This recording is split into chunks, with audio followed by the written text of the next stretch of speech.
गणित दिलं बघा, ठराविक कालावधीनंतर मुद्दल आणि रकमेचे गुणोत्तर 5/6 होते. 8 वर्षांनी त्याचे गुणोत्तर 1/2 होते. तर व्याजदर काढा असा प्रश्न दिलेला आहे. तर बघा, ह्याला ट्रिक्सने गणित सॉल्व्ह करूया. सर्वप्रथम ट्रिक्स कशी आहे बघा. गुणोत्तर कसं आहे, मुद्दल आणि रासचं आहे. रास म्हणजे काय, तर तुम्ही काय म्हणाल, मुद्दल प्लस व्याज म्हणजेच रास असते. ठीक आहे, रास म्हणजे काय, तर मुद्दल प्लस व्याज म्हणजे रास असते. तर मुद्दल जर 5चं असेल तर व्याज मुद्दल प्लस व्याज 1 रुपये असेल. टोटल 6 रुपये झाले.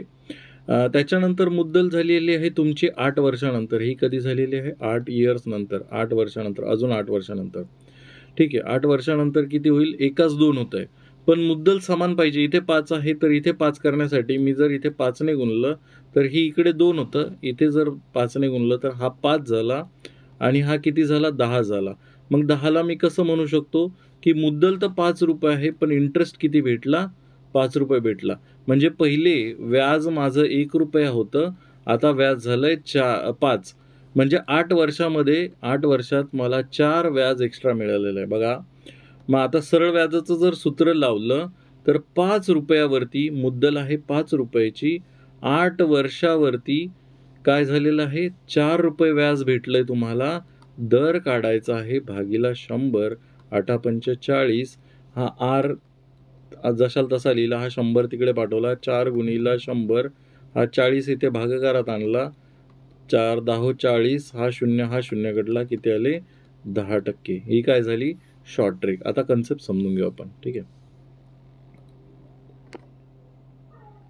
कन्सेप्ट समजून घेऊ. काय आहे कन्सेप्ट बघा. सर्वप्रथम तुम्हाला आता सांगितलंच की मुद्दल आणि रासचे गुणोत्तर दिलेले आहे. तर रास म्हणजे काय असते आपल्याकडे, रास म्हणजे काय असते, तर रासमध्ये तुमची जी मुद्दल आहे त्याच्यामध्ये ज्यावेळेस तुम्ही व्याज टाकता, त्याच्यामध्ये ज्यावेळेस तुम्ही व्याज टाकता ती काय होते, तुमची रास होते. मग याच्यामध्ये इंग्लिशमध्ये बोलायचं झालं तर हे अमाऊंट आहे. अमाऊंट हे principal plus interest, principal plus interest म्हणजेच काय असतो, अमाऊंट असतो. प्रिन्सिपल प्लस इंटरेस्ट अमाऊंट असतो. मुद्दल आणि रास दिलेली. तर मग बघा, मुद्दल तुमची आहे 5 आणि रास झालेली आहे 6. मग रास म्हणजे काय, तर आपण म्हटलं की मुद्दल प्लस व्याज हे काय असतं, तुमचं रास असतं. मग मुद्दल तुमची 5 रुपये, जी की ऑलरेडी इथे आपण घेतलेली आहे. मुद्दल तुमची 5 रुपये प्लस व्याज झालं 1 रुपया. ठीक आहे, इथपर्यंत समजलं. नंतर काय केलं त्यांनी की अजून 8 वर्षानंतर, आता हे कधी झालेलं माहिती आहे का, याचे तुम्हाला वर्ष माहिती नाही, याचं तुम्हाला वर्ष माहिती नाही. मी लिहितो की एक्स वर्षानंतर असेल, मी इथे लिहितो एक्स वर्षानंतर. ठीक आहे, ठीक आहे. मग आता ह्याच्यावरती सॉल्व्ह करू. पहिले तर बेसिक जे तुम्हाला माहिती आहे, सरळ व्याजाचं सूत्र. सरळ व्याज बरोबर काय आहे, मुद्दल गुणिला मुदत गुणिला दर भागीला काय, भागीला 100. ठीक आहे. मग मुद्दल किती आहे तुमची, मुद्दल म्हणजे प्रिन्सिपल, इंग्लिशमध्ये बोलायचं झालं तर PRT. पी म्हणजे प्रिन्सिपल, जी की तुमची मुद्दल असते. आर म्हणजे रेट, जो की दर असतो. टी म्हणजे टाईम, म्हणजेच तुमची मुदत असते. मग आता सरळ व्याज तुम्हाला भेटलेलं आहे 1 रुपया. वर्ष काय म्हटलं मी की किती वर्षानंतर, इथे लिहिलं बघा, ठराविक कालावधीनंतर. मग कालावधी माहिती नाही आहे, किती कालावधी आहे, म्हणजे 3 वर्ष असू शकतो, 2 वर्ष असू शकतो, 10 वर्ष असू शकतं. किती कालावधी मला माहिती नाही. मी लिहिलं की एक्स कालावधी आहे. किती आहे, एक्स कालावधी आहे. म्हणजे इथे टी नाहीतर टी लिहा, टी कालावधी आहे. काय लिहू, टी, कारण की इथे टी तर आहेच आहे. मुद्दल तुमची आहे 5 रुपया.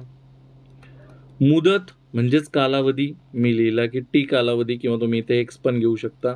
दर आपल्याला काढायचा आहे भागीला 100. मग टी गुणिला आर, टी गुणिला आर, इथे किती येणार आहे, हा 100 तिकडे गुणाकारात जात असतो, भागीला हा 5 इथे भागाकारात आहे, तिकडे पाठवला, हा भागाकारात येत असतो. इथे 5 2 10 20 आलं. टी गुणिला आर याची किंमत आली 20. हे इक्वेशन नंबर 1 पकडा. ठीक आहे.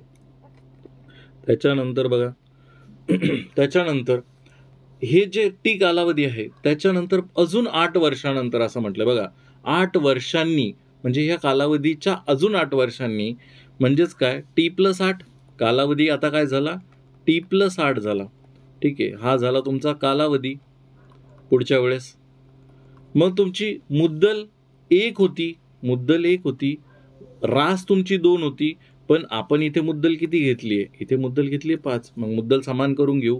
मग मुद्दल समान करण्यासाठी मला इथे 5 ने गुणावं लागेल, इथे 5 ने गुणावं लागेल. मुद्दल झाली तुमची 5. बघा इथे मुद्दल लिहितो, इथे रास लिहितो. रास म्हणजे मुद्दल प्लस व्याज. मग हे 10 झालं. मग रास म्हणजे काय तर मुद्दल प्लस व्याज. किती झालं? 10ला मी कसं लिहिल? मुद्दल आहे 5 प्लस व्याज 5. मग तुम्ही काय म्हणाल की व्याज भेटलं तुम्हाला, हे काय आहे? सरळ व्याज. मग सरळ व्याजाचं सूत्र काय आहे? PRT divided by 100. सरळ व्याज म्हणजे मुद्दल गुणिला मुदत गुणिला दर. मग व्याज भेटलंय मला 5. किती रुपये मुद्दलीवरती? मुद्दल आहे 5 गुणिला कालावधी मुदत तुमचा T+8 काय आहे तुमचा कालावधी गुणिला R जो की दर काढायचा आहे तुम्हाला. ठीक आहे, हा 5 आहे भागिला 100. मग आता जर हा 5 इथे जर डायरेक्ट कट केला किंवा हा 100 तिकडे पाठवूया, म्हणजे इथे काय येईल बघा T+8 गुणिला R. इथे किती आहे? 5 गुणिला 100 छेदामध्ये हा 5 कॅन्सल होईल. इकडे फक्त 100 राहतील. इकडे किती राहतील? 100. आणि इथे ह्या R ने ह्याला गुणूया म्हणजे T गुणिला R येईल प्लस 8 गुणिला R येईल. 8 गुणिला R म्हणजे किती? 8R. ठीक आहे, 8 गुणिला R म्हणजे 8R. आणि इथे राहिले 100. आता बघा हे T गुणिला R म्हणजे 20 होतं. TRची किंमत लिहिली मी 20 प्लस 8R बरोबर 100. मग 8R बरोबर हा 20 इथे प्लसमध्ये आहे, तिकडे जर पाठवला तर हा मायनसमध्ये जात असतो. म्हणजे 8R बरोबर किती होणार आहे? 100 वजा 20 म्हणजे 80. मग R म्हणजे काय तर दर आहे आपला. R बरोबर 80 छेदामध्ये हा 8 इथे गुणाकारात होता, तिकडे पाठवला हा भागाकारात जाईल. याने ह्याला भाग दिला तर दर किती आलेला आहे? 10%. याच्यामध्ये ऑप्शन आहे का 10%? ऑप्शन क्रमांक 2 हे तुमचं काय असणार आहे? उत्तर असणार आहे. आणि हा झाली तुमची शॉर्ट ट्रिक. ही झाला कन्सेप्ट. तुम्हाला जी पद्धत योग्य वाटते ती पद्धत वापरा. तुमचे काही गणिताचे प्रश्न असतील तर तुम्ही मला बिंदास हे आपल्या टेलिग्राम ग्रुपवरती पाठवू शकता. आपण नाममात्र फीस 59 रुपयामध्ये इथे मंथली मेंबरशिप चालू केलेली. या मंथली मेंबरशिपमध्ये अनलिमिटेड टाईम तुम्ही कोणता व्हिडिओ किती वेळेस बघू शकता.